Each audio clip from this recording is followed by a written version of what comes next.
Hey, Anthony, Yeah, did you see the Supreme Court ruled against birthright citizenship today? yeah. What do you think about that?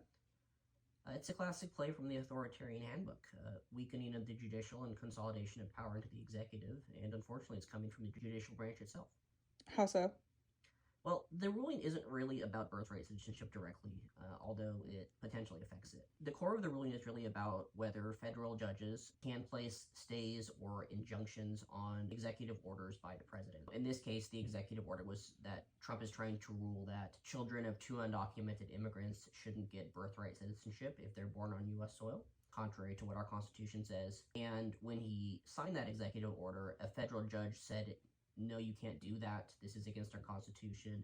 And this order cannot go into effect until the judicial branch has had a chance to review its legality. And what the Supreme Court has ruled is that federal judges don't have the authority to do that they are overreaching what the Constitution allows them to do by limiting presidential authority. Why would the Supreme Court want to take away power from the judicial branch? Well, the Supreme Court is basically compromised at this point, right? Of the 6 judges that voted for this, 3 of them were directly appointed by President Trump himself and widely considered to be unqualified for their roles. And the other 3 were nominated by previous Bush presidents.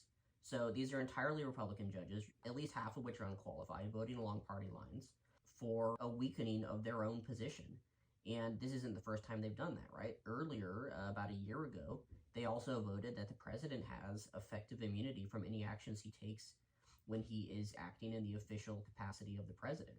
So basically, the president can commit a crime and have at least presumptive immunity for it because he is the president, which is part of where you get these no kings protests from. It's saying the president is not held to the rule of law.